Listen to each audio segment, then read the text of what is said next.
Dr. Ramsaroop, thank you for being here with us, to join in this important conversation on how GOInvest is, the role of GOInvest in strengthening the economy. His Excellency Dr. Irfan Ali, since his inauguration, has been speaking extensively about the business sector and the important role of investment in thrusting the economy forward.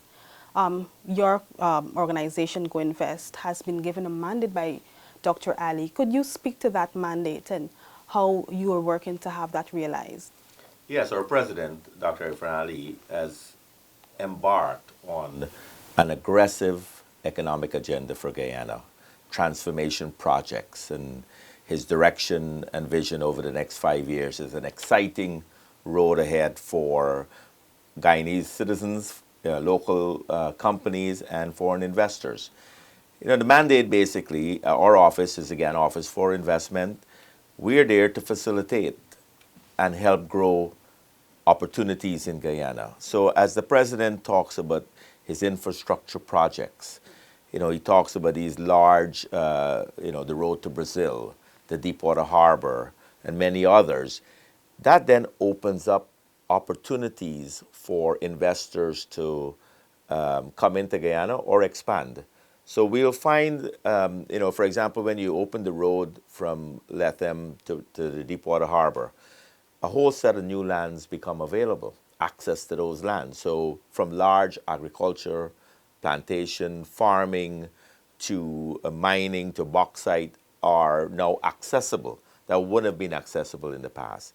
So with that aggressive economic agenda, we see an exciting road ahead for investors to look at Guyana. And the president has said Guyana is the #1 investment destination in the region, and I think we will be in the world. We're the fastest growing economy in the world, and the president has outlined his initiatives, and we find a lot of companies as they come into Guyana are excited because with a vision and a measurable return, as the president is outlining, companies feel much more a friendly investment climate. In the past 5 years prior to his inauguration, there's been almost zero investments in Guyana. The cumbersome policies of the previous government really showed no development initiative. And since August to now, we can control the amount of interest that people are showing in Guyana. When you took office last month, you said one of the first things you will do is to have or to carry out a gap analysis of the sectors here. Could you share an update on that? Yeah, we're working with all the ministries. For example, the Minister of Agriculture and our office sat down, and as we look through, I mentioned the infrastructure projects as outlined by the president, where are the needs necessary per region? For example, in Region 5, we know we have been traditional in rice and other livestock, but we may want to expand in a larger scale cattle industry. We may want to move to the pasteurization plant, for example, as gas to shore comes online in a few years, energy costs, as the president outlined, will be cut by 50%. So then we're trying to map where are the areas Guyana needs to be focused on development, given our trajectory of growth in the next 5 years. And so that gap is we're going through that. Simple things like other areas with the Minister of Local Government. We have a waste issue in Guyana. How do we turn that waste into energy? So again, that will become a project that investors then can then focus on, that Guyana is looking to waste to energy. We're looking to turn our plastic bottles into some form of finished product. And as investors pay attention to that gap analysis, then they can match their focus on where they fit. It's not just about the oil industry. The oil industry has really taken off over the last few years, the downstream industries. But what we're finding, too, in a gap analysis with the private sector, is many of these companies supporting the oil industry are moving their regional headquarters to Guyana. They're no longer trying to work out of Trinidad or Brazil to do their repairs of equipment. They now want to set up their regional headquarters in Guyana. And that, again, is a significant boost for our investment climate. And that's with just the known oil finds. And we are projecting significant more in the near future. I know that you've just been at the helm of GOInvest for maybe just over a month, but have you been able to also analyze the bottlenecks, issues, supply chain issues, and work deficiencies that have been affecting investments, local investment here? Yeah, I think it all depends on in the past, the climate wasn't there. So, investors will come in and they will not be given enough of the information that they're looking for to really make a true assessment from a business perspective. As I put on their hat, if I'm going to invest 10 million US dollars in Guyana, I want to make sure that I will be able to get the license. I will be able to acquire the land and get through the building permits and whatever else goes with my investment. So our office has been really analyzing that. We have been meeting with the various agencies. And, if an investor is getting a hard time with, say, a particular permit, we tend to help them to figure out what is it they're missing and push that investment along. We don't want, the president talks a lot about a single window view of coming into our country. And we want investors to feel that we want them. And we want them because ultimately, and I tell most of or all the investment companies coming in, what Guyana is looking for. We're looking for partners. We're looking to make sure our people are employed, creation of wealth for our people. We understand you have to make money and you have to get a return on your investment, but we are going to be very cognizant that at the end of it all, Guyana benefits. And so it's our best interest to facilitate any of those bottlenecks that comes about from an investor. So the world over, the world has been devastated by the impact of the COVID-19 pandemic. What, from your office standpoint, what are the long and short-term plans that you have to attract investment here in light of the pandemic? Well, as you know, Guyana borders are open basically. The requirement to come into Guyana is a negative PCR test. So we're finding a lot of investors from across the world. I mean, I've seen investors from the United Kingdom, from the Netherlands, from Dubai, from America. They're all pouring in now that they're able to come into Guyana with a negative PCR. So they're all have been on hold for the last, say, 10 months. And, but, if there's a Zoom potentially call, we facilitate that.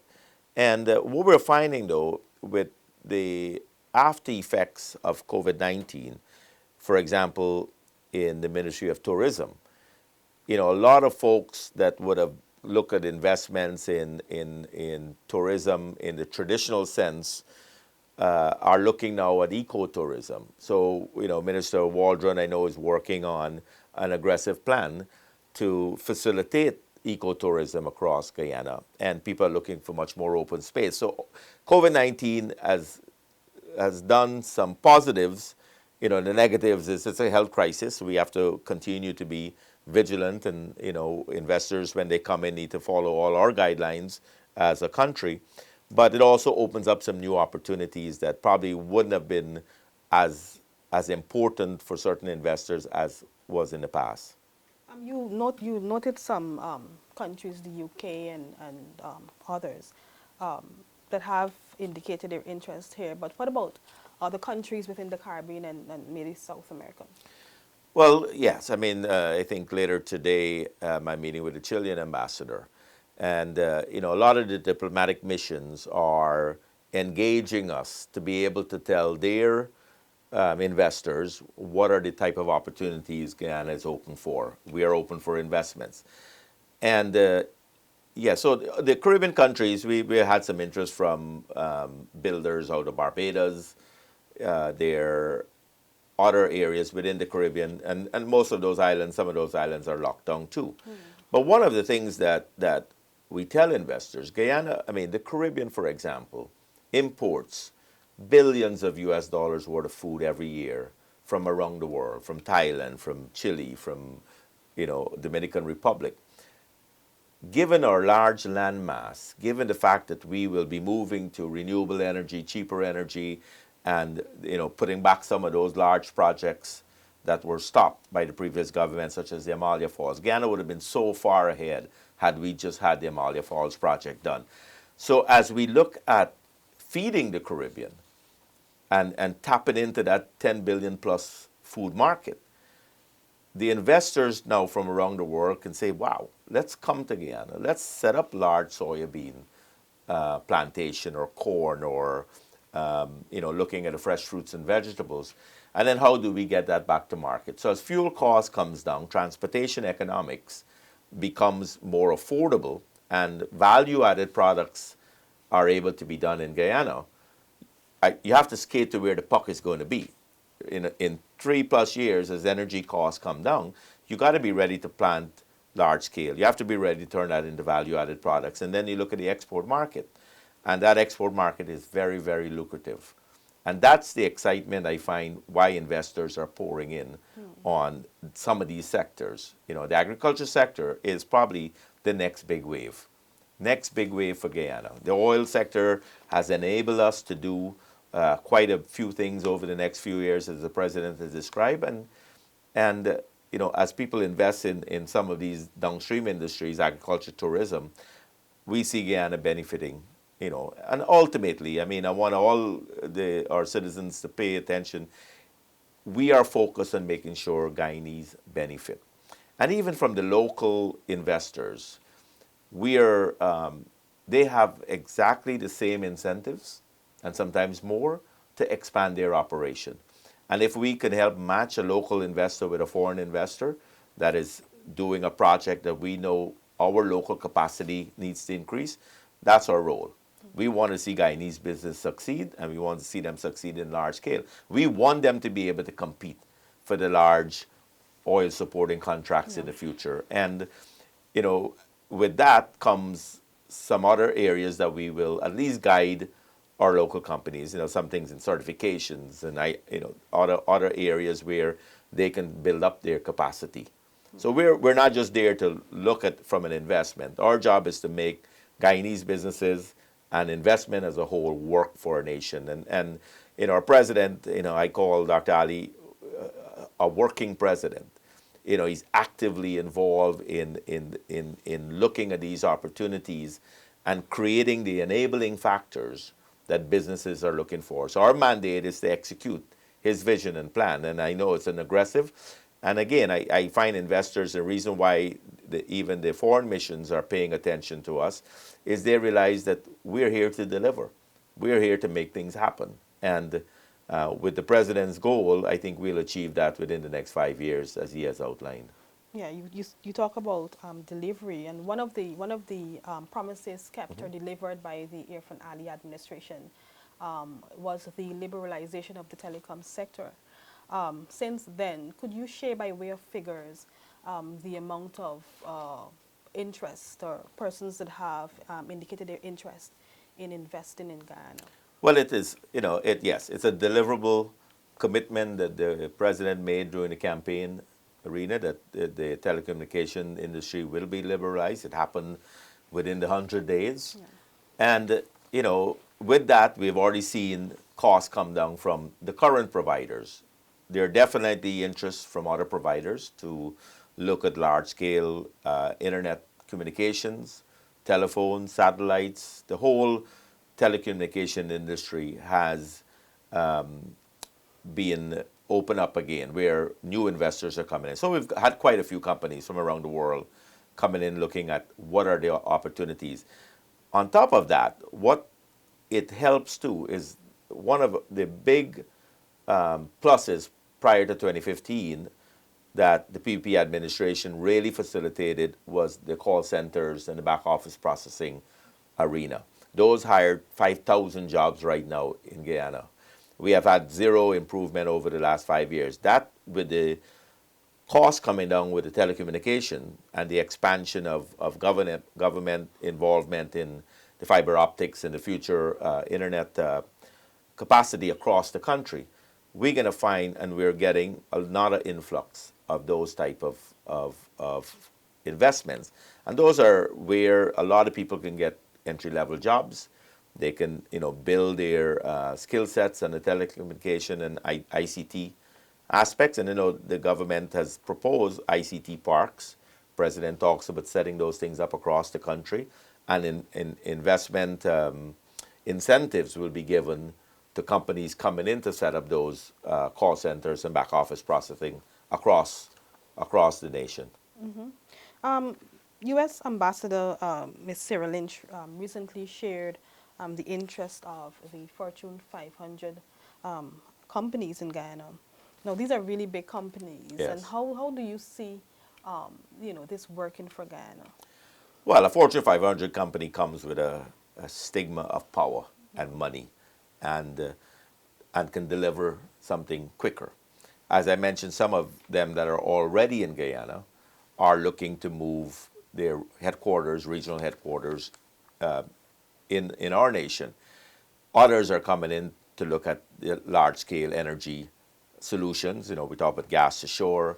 We're looking at expansion of our power grid, putting electricity in the hinterland, renewable energy. Those are big projects. It requires, the big guns, the Fortune 500 company type of partnership. Okay. And yes, so we will see a lot more. I know over 100 U.S. companies are lining up to pay attention and look at where the opportunities are in Guyana, as the ambassador has described in our recent missive. Similarly, the U.S. International Development Finance Corporation recently, the head was here recently. They plan to invest for the $2 trillion here.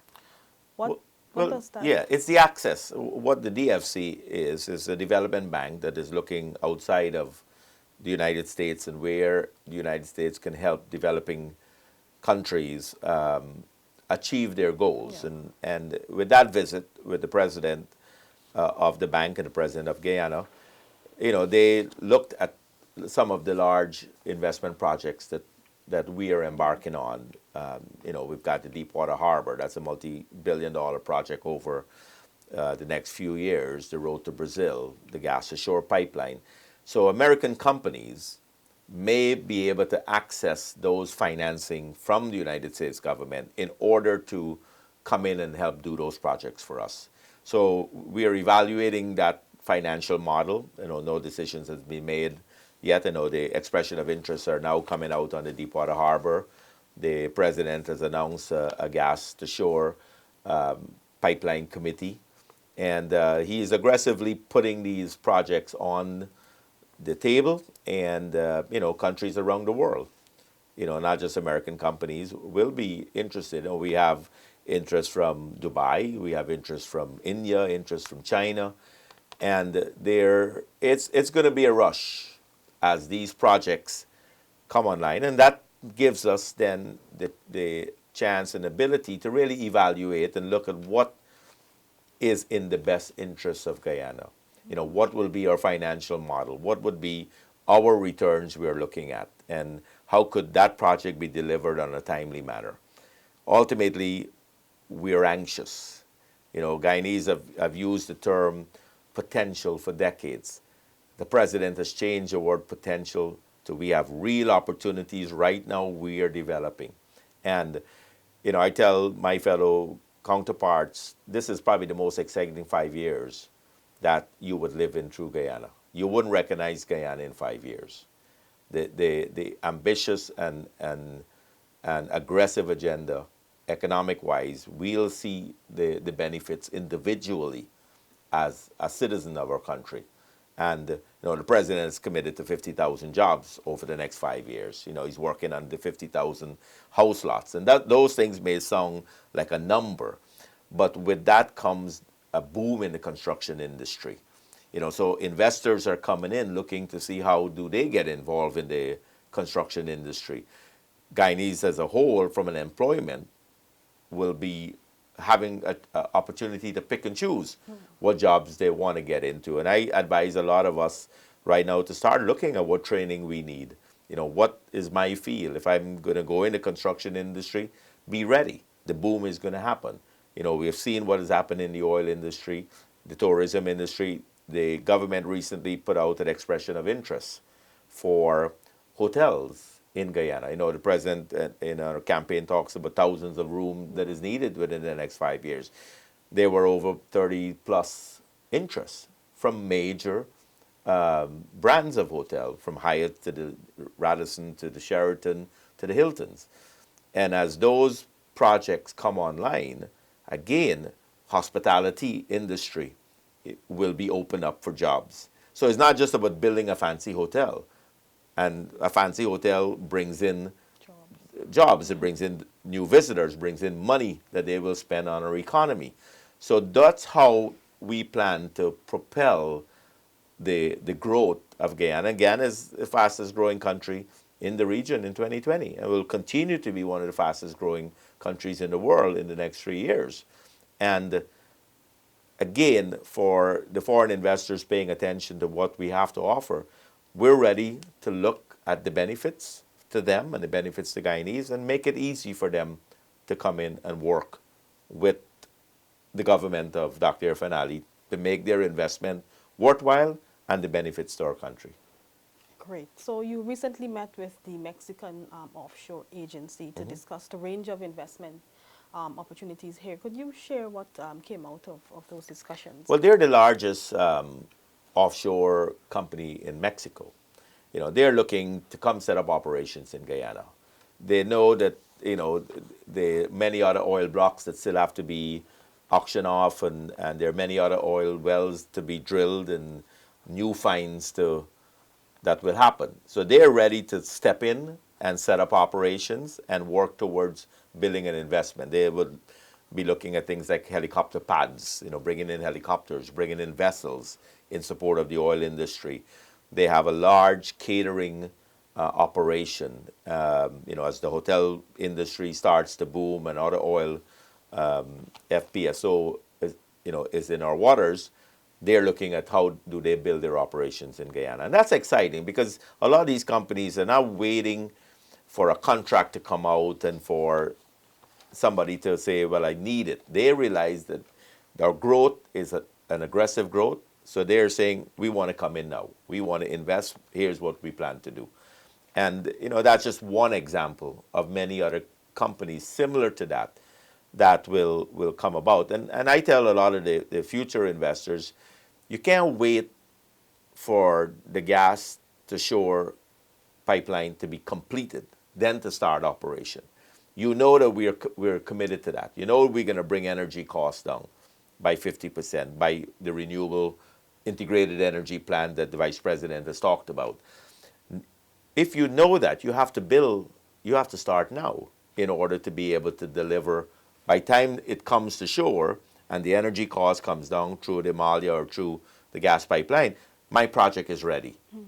And I'm hiring people and I'm delivering on a product or a value added product from our raw materials. We know our gold industry, gold prices have gone up. You see some new gold finds. The gold industry is expanding. And bauxite, there's, Forest Bauxite is here from before. They're expanding their operations. We see that the mining and the extractive industries also another big wave will happen in our country. And so as you tie these sectors, the agriculture, the tourism, the extractive industries, the oil industry, and you look at all the downstream factors that go into that, we as Guyanese, as you listen to the big terms of investment, let's cut to the chase. What do I want as a citizen? I want a better paying job, right? I want a good education. I want to be able to be a big business. I want to be able to be a powerful entrepreneur that I can support the oil industry. And again, our focus at our office is to make sure that we never take our eyes off of our agenda And our agenda is the president's agenda that says creation of wealth for Guyanese. You know, he didn't say creation of wealth for everybody else. He wants to see our population benefit from any investments, both local and foreign, and any job opportunities our people need to benefit. And as we expand, definitely, I'm sure immigration is going to be an issue over time. You know, we are attracting also the diaspora. The foreign ministry has put out a new remigration policy. Yeah. We need the diaspora back, right? They have a set of skill set that is required in Guyana. Some of them have the ability to open their own businesses here. We want to make it easier for them to come back to Guyana. So if we can attract our diaspora back, tie them to our local folks that have been here, that have done the hard work, that knows how to operate in our country, you know, they have to understand that it's not just jumping in and saying, I know what to do. I think our population is well educated, is well versed. You know, we know what is required, but also we know we need a broader workforce. And I think if we mesh the two together, we can make a lot of more things happen for our country. Okay. I don't think that we can talk development, economic development, without the private sector. How has GOInvest been collaborating with the private sector um, to realize the president's mandate? Well, the private sector is the engine of growth for any country. The government don't run businesses basically and make money. It's the private sector that creates that opportunity. And the president has done some significant incentives over the last 3 months. He has removed VAT on machinery, on construction materials, and other areas that the private sector now can have a better chance of bringing their costs down and competing at a wider scale. The private sector is working very closely with us to make sure that we understand their requirements. Where are the bottlenecks, as you mentioned earlier in your program? What do we need to advocate for? Areas such as export-free zones and other concessions that they feel that is necessary in order to create that incentive that they can benefit and do better also in their local operations. You're finding a very powerful collaboration with the private sector. And the private sector has done a great job for our country over the decades. The Jerry Gavayas and the Nick Boyers that have been in the past running the private sector, they have lobbied very hard for certain things to take place, and the president has listened. And I think you have seen it in the budget reading and the budget temporary budget for the next 3 months, from August to December. And in the 2021 budget, you'll find a lot more of those initiatives that will come about from the president. So I believe that we want to aggressively continue to work with the private sector. And ultimately, it's a partnership.